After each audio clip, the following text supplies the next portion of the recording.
Rugby Championship, round number 5, folks. Game 2 sees the Argentinians hosting the Boks. The Boks have got a chance to wrap up the whole thing if they can get themselves a win. The Pumas, with their kind of 2-2 record, are sitting there second in the championship, and have got a chance to take each team's scalp this Rugby Championship season, having already knocked off the ABs and the Wallabies. So a lot to play for in this one. We'll go through the squads which have been announced. You know I will have a few stats for your listening pleasure, the predictions, recent history, and as always, you guys can let us know your thoughts on how you reckon this one is going to go. Argentina have named a slightly surprising side. I thought they might go a little bit more conservative in terms of especially their lock-in duo. They've brought back Rubiolo and they've promoted Molina, who is relatively inexperienced on the international scene, having played Petty and Lavanini in that last game with the big win over the Wallabies. But no, they've trusted a couple of the less experienced guys, although Petty is still there on the bench for this one. Gaggio, Montoya and Sclavi, though, is the same front row. You feel like if the Pumas are going to get any pay up against the Boks, they will need to be solid as a rock up front.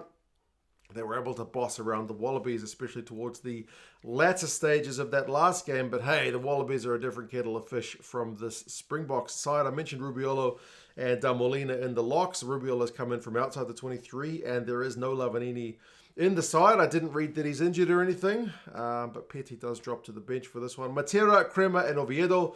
That is a slightly changed back row.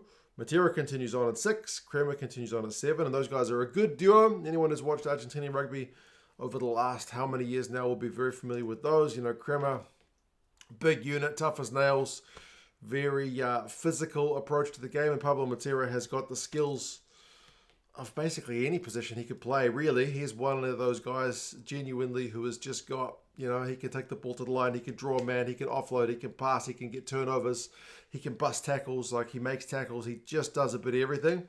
So yeah, those guys are very, very familiar faces. But then Oviedo at number 8, maybe less so. Juan Martin Gonzalez has tended to be the guy alongside them in recent times, but he drops to the bench to make way for Joaquin Oviedo, who was an absolute wrecking ball against the Wallabies in that last game. He came on, scored a couple of tries, busted tackles, got clean breaks. He was just devastating. So they'll be looking to kind of capture some of that form up against the Boks. But as I mentioned, like the Wallabies, when they were capitulating, is a different situation to come on against a Boks side who's looking to wrap up the Rugby Championship. Bertrano and Albonoz continue on at 9-10. So the battle between Albonoz and Carreras goes on at the number 10 jersey, with Albonoz being a kind of more of the playmaking guy, and Carreras slightly more kind of direct attacking option in terms of his running game. But the way that Albonoz kicked his goals and just kicked his kicks in general play, put the Aussie guys on the back foot, set up guys around him, was very encouraging. So I'm really pleased to see him make the most of an actual start, because he's played so many games for the Pumas from the bench. But given the chance to run the show against the side, which wasn't Uruguay, and he took the opportunity fully. So pleased for him to get another crack. We'll see how he goes against the Boks. Chocobares and Cinti has been a very useful midfield. Chocobares has been making tackles for days. Also dangerous on attack. Mateo Carreras is also probably the more dangerous of the Argentinian wings. The right wing has been a bit of a revolving door with multiple guys getting a go. Batista Delgui gets another go this week. I don't know that we've seen that much of him this Rugby Championship, but Carreras has just been in devastating form. He's been getting tries. He's been getting into space. He's been busting tackles. You know, South African fans will appreciate him. You know, you guys have got Colby and Aronson and whatnot, but Mateo Carreras is also one of those, not that tall, but with that low center of gravity, able to kind of break ankles and whatnot. So, yeah, Mateo Carreras is certainly a danger man on the left wing. And then Juan Cruz Malia managed to bag himself a couple of tries in that last game. He's got a big old boot on him as well, and his attacking game has been very, very effective for the Pumas thus far. So it's a pretty good looking Pumas starting 15. As I mentioned, the only surprises for me was the less experienced duo coming in the second row. Bench-wise, Ruiz is still the hooker replacement. Remember, Augustin Crevi retired a couple of games ago, so it's a chance for Ruiz to get some more game time once Captain Montoya comes off. Carles and Delgado are the replacement props. So those are two new replacement props in terms of the squad that played last week. Remember, Bejo has got a long-term injury, so Pedro Delgado is going to get his debut if he comes off the bench. Big pressure game to come off the bench on, to be fair, but he plays his rugby in Argentina. He's about 135 kilos, so big bit of Argentinian beef. It's what you want going into some scrum time, but just the fact that you're getting a debut against the Boks is kind of in the deep end. Petty, as I mentioned, drops to the bench. Juan Gonzalez drops to the bench, and then this week they've gone from the 6-2, which they had in the last game, to the more traditional 5-3 split with Gonzalo Garcia, the backup 9, Santiago Carreras filling in wing, fullback, or 10, and then Matias Moroni likely in the midfield, but they've also deployed him on the wing. He is back into the 23. For the Boks, they have also made a number of changes. Remember, they announced that they were going to rest a bunch of guys going into this tour of South Africa. Some guys didn't travel, the likes of Sasha Feinberg and Gomazulu, although he's subsequently been announced as kind of having an injury, which apparently he didn't tell Rassi about, which I don't think Rassi was too pleased about, but also LaRue and Colby, Delende, Peter Tutoi, Malherba, and Bonambi, like a bunch of these guys have all been rested and not travelled. Khaleesi's travelled, but they said they didn't plan to play him. He's kind of there more for his leadership, and then if anybody else gets injured, he could step in. But yeah, so it's a much change Springboks lineup. I think it's 10 changes all up from the side that ran out a fortnight ago. Oxenche still continues on at loose head, so he is the one kind of bit of stability from the squad that ran out against the All Blacks last time. Malcolm Marx gets a start after being on the bench against the ABs, where he's kind of perfected that super sub role, and then Thomas Dutoy comes into the 23 at tight head. He'll be looking to get on top of Gajo. Gajo has been working on his scrummaging, and he has good games and he has not so good games. Thomas Dutoy will be looking to make it a not so good game for him. Salman Marat comes into the 23 and he captains the side. He'll be hoping to kind of sort out the Bok line-out a little bit, because with all the locking injuries, you feel like the line-out is one of those few areas that hasn't really looked that flash for the Boks thus far, despite the fact they're 4-0. And there's a lot of areas going well. That's one area they'll be looking to improve. Ron Nokia has been their main line-out option. He's alongside Murat. Van Staden comes in at number 6. He'll be looking to tackle for days after not playing in the last game. And Ben Jason Dixon, who was an early sub the last time he played. He came off pretty early after making 1 or 2 errors. But he's looked the business for the most part in the Springboks colours, so he gets another chance to impress. Then Jasper Visa is there at number 8. He'll be looking to get some of those big direct ball carries. Let's see if he passes this week. It's not tended to be the main thing he's in the side for. Backs-wise, Corpus Reinach comes in at number 9. So again, the revolving door slightly continues with the number 9 jersey for the Boks, but they've got a lot of good guys, so they need game time. Andre Pollard is also preferred at 10, but remember Sasha Feinberg and Gomazulu both being rested anyway, and then now it turns out having a knee injury, which is going to keep him out for quite some time, means that Pollard was obviously more likely to get a game. Lucanio Arm, interestingly, plays 12 this week, and he's alongside Jesse Creel. Obviously, with Delende being injured, they needed someone to fill in at 12, and this week it's Lucanio Arm. They did ask Rassi about that in the press conference. Rassi sounded pretty crook as well. I guess he's got a bit of a cold or something. Fingers crossed he gets better soon, but he's still fronted for the press conference. And yeah, he's looking forward to seeing the Lucanio Arm distribution game at number 12. So am I. I don't think it's going to be too detrimental to his game to have the number 12 jersey, because he's a pretty adept player no matter what position you put him in. You can chuck him on the wing and he still looks good. Mapimpi comes in on the left wing. Kurtley Arendts is there on the right, and Apelele Fassi is there at fullback. So it's an all-changed back 3, but still pretty dangerous. There's been a lot of good words spoken about Fassi in recent times. People compare him to Vili LaRue a lot, but they are such different players. I know they both play fullback, but they're just really different, eh? I mean, it's like comparing Lucanio Arm to playing Andre Esterhuizen at 12. They're just going to bring different things. I really like Fassi's pace. I like his direct attacking game, but he's not going to pull the strings in the back line the same way that LaRue does. So just apples and oranges, I suppose, but both can certainly bring good things to the game.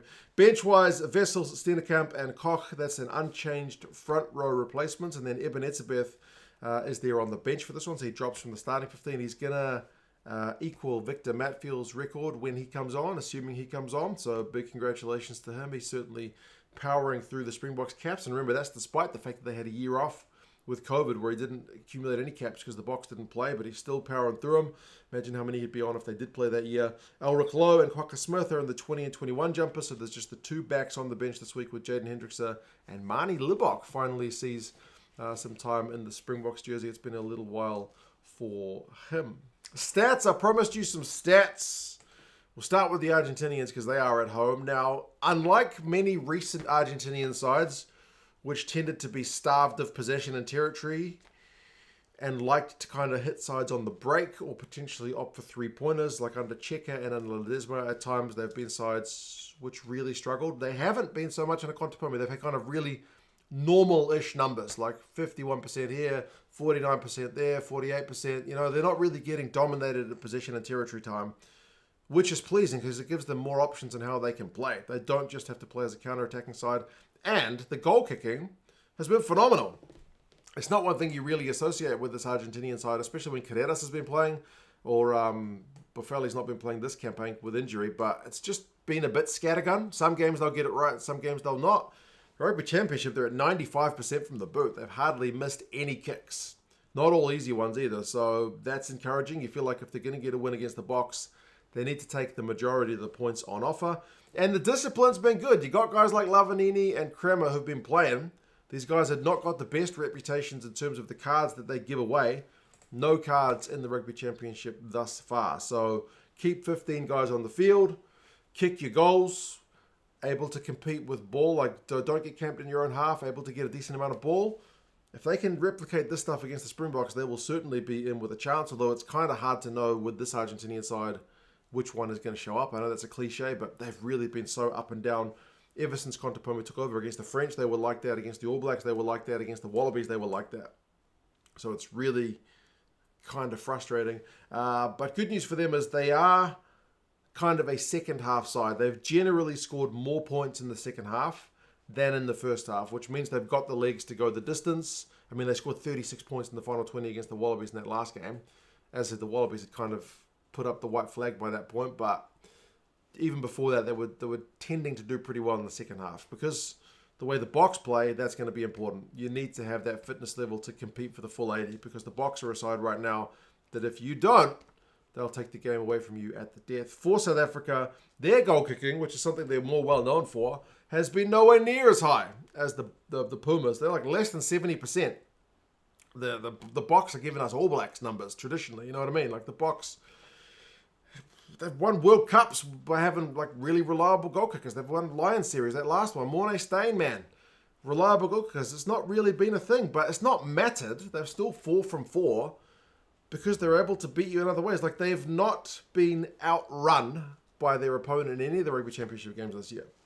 Like when you think Springboks, you don't necessarily think a team which is going to clock up more run meters than the opposition. It's including the All Blacks twice and the Wallabies by a mile. So this Boks side is getting the ball forward at a rate of knots. Every game they've managed to outrun their opponents. And that fourth quarter, that's why I say it's important that the Pumas are a good second half team, because the fourth quarter is really where the Boks get you. If I'm not mistaken, in the first 3 quarters combined in the Rugby Championship thus far, the Boks have scored 69 points. Whereas in the final 20 alone, they've scored 43. So they are really able to pile on the points in that final 20. And they've only conceded 7 in the final 20. Didn't concede any points against the All Blacks in the final 20. So the Boks able to come in that final quarter, put on a bunch of points and just concede virtually none.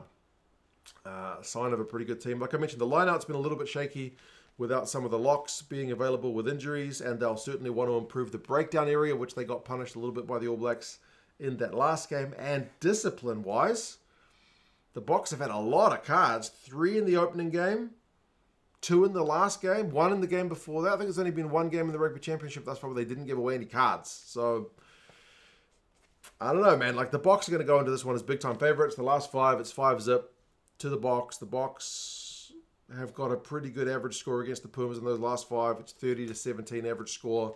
2018 is the last Argentinian win over the Boks. But man, if the Boks get a few cards, if the Pumas guys can front up, if they can kick their goals, you never know. Could be an interesting one. Predictions-wise, though, the Boks, big-time favourites, 10 points with the bookies, 11 points with the Rugby Forecast algorithm. Is it on in Santiago? Apparently, it's going to have pretty hot weather, 30-plus degrees, so ball could end up being a little bit slippery. It's an evening kickoff, 6 p.m. local time For those of us here in NZ, that's like 9 a.m. in the morning on Sunday. It's a Saturday game in Argentina. That's kind of a nice time. For us, I think for you guys in South Africa, it's like 11 p.m. So not great, but better than 3 a.m. So take that. Christoph Ridley, the Englishman, is going to have control of this game with the whistle. He is an Englishman, but I believe it is his first Rugby Championship game to be controlling. So congratulations to him for making his way to some Southern Hemisphere rugby. If you want to watch it and you're in the States, Flow Rugby is the place to watch. I'll put a link down in the description. They have the top 14, they got the URC, they got the Rugby Championship, they got the NPC, they got a bunch of rugby on. So if you guys are in America, check out Flow. You got your rugby fix with them. You guys let us know your thoughts on how this game is going to go. Can you see anything but a Springboks victory? Does it depend on how the Pumas front up? You guys let us know your thoughts. Subscribe to the channel if you haven't done so already. There'll be more rugby content coming your way. And I'll talk to you guys again soon. See you later.